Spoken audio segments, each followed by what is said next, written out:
வீட்டில் சமைச்சு சாப்பிட்றது, வீட்டை தவிர வேற எங்கேயும் வெளில சாப்பிடாம இருக்கிறது அப்படின்ற கல்ச்சர் இப்போ மாறிட்டு, கம்பல்சரியாக ஹோட்டலில் வாங்கி சாப்பிட்றது அப்படின்ற கல்ச்சர் வந்து இப்போ நாளுக்கு நாள் அதிகமாகிட்டே வருது. மேல்தட்டு வர்க்கம், நடுத்தட்டு வர்க்கம், கீழ்த்தட்டு வர்க்கம், எல்லா தட்டு வர்க்கங்களுமே இப்போ வந்து ஹோட்டலில் ரொம்ப கேஷுவலாக வாங்கி சாப்பிட்ற ஒரு பழக்கம் வந்து இப்போ வந்துருச்சு.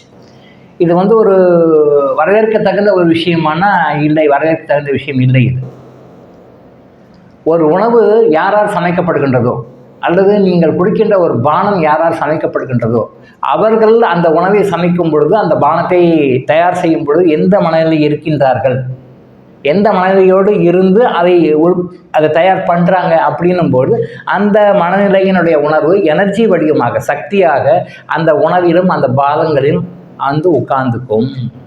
அதை நாம் சாப்பிடும் பொழுது அது நமக்கு கண்டிப்பாக பாதிப்பு கொடுக்கும். நல்ல எண்ணங்களோடு சமைச்சிருந்தா, நல்ல உணவுகளோடு சமைச்சிருந்தா நமக்கு நன்மைகளை கொடுக்கும். கெட்ட உணர்வுகளோட, தீய உணர்வுகளோட, தீய எண்ணங்களோட, வெறுப்பு, கோபம், மாத்திரம் அப்படிங்கிற மாதிரி ஒரு சூழ்நிலைகளோடு நீங்கள் அதை சமைச்சிருந்தாங்கன்னா அதை சாப்பிடும் பொழுது கண்ணுக்கு தெரியாத இன்விசிபிள் எனர்ஜியாக அது நம்ம உடம்புக்குள்ளே உட்கார்ந்து அதற்கேற்ற சூழ்நிலைகளை நம்ம உடம்புல, நம்ம வாழ்க்கையில் உருவாக்கி கொடுக்கும். இது நிறைய பேருக்கு தெரியவதில்லை. குறைஞ்சபட்சம் வாரத்தில் 2 நாளாவது, வாரத்தில் 1 நாளாவது டோட்டலாக ஹோட்டலில் தான் சாப்பிடணுன்ற மாதிரி வந்துட்டாங்க. இது வெஸ்டர்ன் கல்ச்சர். ஈஸ்டர்ன் கல்ச்சர் அப்படி கிடையாது. அது இந்தியன் கல்ச்சர் அப்படி கிடையவே கிடையாது.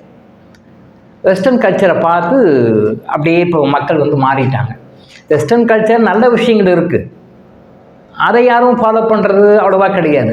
ஆனால் வெஸ்டர்ன் கல்ச்சரில் இருந்து தேவையில்லாத, நமக்கு கொஞ்சம் கூட தேவையில்லாத கெட்ட பழக்கங்களை, கெட்ட விஷயங்களை அங்கேருந்து கற்றுக்கிட்டு வராங்க.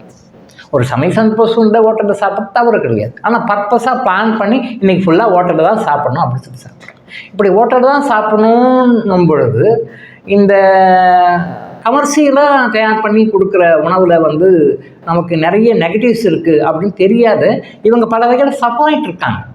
Still they are suffering. ஆனால் எதுக்காக நம்ம இப்படி சஃபர் ஆகும் தெரியாமல், ஏதோ ஒரு காரணம் புரியாமல் சஃபர் ஆகிட்டு இருக்காங்க. ஏன் வந்து வீட்டில் அம்மாவின் கைப்பக்குவம், அம்மா சமைக்கணும், வீட்டில் சமைக்கணும் அப்படின்னு சொல்லுவாங்க. அம்மா சமைக்கும் பொழுது, அம்மா வீட்டில் இருக்கவங்க, கணவன் அவருக்கு என்ன பிடிக்கும், குழந்தைகளுக்கு என்ன பிடிக்கும், பையனுக்கு என்ன பிடிக்கும், பொண்ணுக்கு என்ன பிடிக்கும், என்ன பிடிக்காது, எப்படி கொடுக்கணும், எப்படி கொடுத்தா குழந்தை சாப்பிடுவான், எப்படி கொடுத்தா கணவர் சாப்பிடுவார் அப்படின்னா தெரிஞ்சு அந்த குடும்பத்தினுடைய நன்மைக்கும், அந்த குடும்பத்தினுடைய சந்தோஷத்திற்கும், அந்த குடும்பத்தினுடைய மகிழ்ச்சிக்கும் ஒரு காரணகர்த்தாவும் இருந்து அவங்க சமைப்பாங்க. அந்த சமைக்கும்போது அந்த எனர்ஜி வந்து இன்விசிபிளாக வருகின்ற அந்த எனர்ஜி அந்த வீட்டில் இருக்கிறவங்களுக்கு எல்லாமே அன்பு, பாசம், கருணை, அண்டர்ஸ்டாண்டிங், ஒருத்தருக்கு விட்டு கொடுத்து போக தன்மை, இது எல்லாமே கொடுக்கும். ஆனால் அன்பார்ச்சுனேட்லி இப்போ என்ன ஆகிப்போச்சு, நிறைய வீடுகளில் இப்போ சமையலறையே இல்லாமல் கட்ட ஆரம்பிச்சிட்டாங்க. அப்படியே சமையலறை இருந்தாலும் சமையலறை இருந்து டிவியை பார்த்துக்கிட்டே சமைக்கிற மாதிரி கிச்சன் செட்டப் பண்ணியிருக்காங்க. இது ரொம்ப தவறான ஒரு முன்னுதாரணங்கள், தவறான போக்கு. இது சமைக்கும் பொழுது அவங்க என்ன பண்ணுறாங்க, டிவி சீரியலை பார்த்துக்கிட்டே சமைக்கணும். அதனால் கிச்சனுக்கு டோர் கிடையாது, ஓப்பன் பண்ணிவிட்டு நேராக முன்னாடி டிவி பார்த்துக்கிட்டே சமைப்பேன். அப்போ டிவியை பார்த்துக்கிட்டே பண்ணிப்பாங்க, அது குடியை கெடுக்கின்ற சீரியல் ஓடிட்டுருக்கும். அந்த குடி கெடுக்கிற சீரியல் அதை பார்த்துக்கிட்டு அந்த வில்லன், வில்லி, அங்கே வண்ண என்னென்ன நெகட்டிவ் கேரக்டர்ஸ் எல்லாம் வராங்க அதையெல்லாம் அப்படி பார்த்துக்கிட்டு, ஓ அப்படியா, ஓ அப்படியா, இப்படியா, அப்படியான்னு கேட்டு அந்த எண்ணெய் தாட்டாமோடு இங்கே சமைக்கும் பொழுது அந்த எண்ணங்கள் அவங்களையும் அறியாமல் அம்மா மூலமாக அந்த சமைக்கிற உணவுக்கு வந்து அந்த சமைக்கிற உணவை சாப்பிடுகின்ற குடும்பத்தில் எல்லா மனநிலைகளிலும், எல்லோருடைய மனநிலைகளிலும் அவர்களையும் அறியாமல் நெகட்டிவான மனநிலையை உருவாக்கி விளையாடும். அப்போ அந்த நெகட்டிவான மனநிலையை உருவாக்கினா என்ன ஆகும், கணவர் அவருடைய திங்கிங் தாட்டம் வேறு மாதிரி இருக்கும், பையன் அவனுடைய திங்கிங் தாட்டம் வேறு மாதிரி இருக்கும், பொண்ணு திங்கிங் தாட்டம் வேறு மாதிரி இருக்கும், அந்த வீட்டில் அவங்களுடைய அப்பாவோ அவங்களுடைய அம்மாவோ இருந்தாலும் அவங்களுடைய தாட்டம் வேறு மாதிரி இருக்கும், மாமனார் மாமியார் மற்ற அந்த குடும்பத்தில் வேறு யார் இருக்காங்களோ அவங்களுடைய தாட்டம் வேறு மாதிரி இருக்கும். இப்போ எல்லா மனநிலைகளும் அதை நெகட்டிவாக மாறும் பொழுது, நெகட்டிவாக மாறுற மனநிலையினால ஏதோ ஒரு வகையில் பாதிப்பாங்க.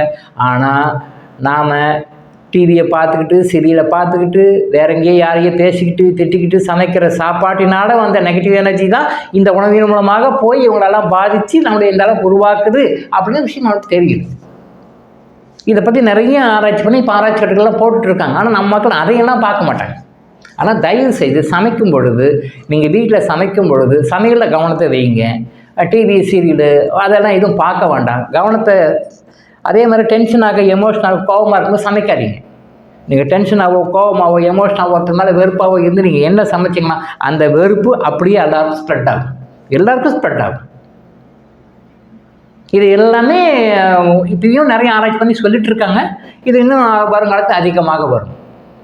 ஸோ எல்லா குடும்பத்திலையும் பிரச்சனைகள் வந்து ஒரு வைல் கம்பேரிங் வித் ஒரு 100 இயர்ஸ்க்கு முன்னாடி, ஒரு 50 இயர்ஸ்க்கு முன்னாடி, 40 இயர்ஸ்க்கு முன்னாடி இருந்த ஒரு குடும்ப ஒற்றுமை அமைதி இன்றைக்கி எந்த குடும்பத்திலையும் இல்லை. இதுதான் உண்மை. நீங்கள் நல்லா யோசனை பண்ணி பார்த்தீங்கன்னா தெரியும். அந்த குடும்பத்தில் இருந்த ஒரு அமைதி, அந்யோன்யம், ஒற்றுமை இப்போ எந்த குடும்பத்துலையும் இல்லை. ஏதோ அப்படி அப்படி அப்படி அவ்வளோதான். ஏதோ கடமைக்கு வாழ்கிறாங்க. அந்த பழைய அந்யோன்யம், பழைய அன்பு, பழைய பாசமெல்லாம் இப்போ கிடையாது.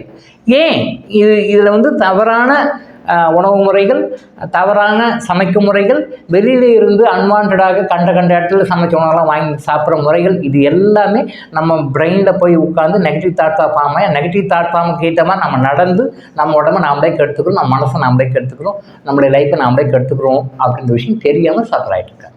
இனிமேலாவது தெரிஞ்சுக்கோங்க. சமைக்கும் பொழுது சமைக்கின்ற தாய்மார்கள் முழுமையாக குடும்பத்தின் நலனை எண்ணி அமைதியாக, சாந்தமாக, சந்தோஷமாக வீட்டில் சமைங்க. முடிஞ்ச வரைக்கும் ஹோட்டல் சாப்பாடை அவாய்ட் பண்ணுங்கள்.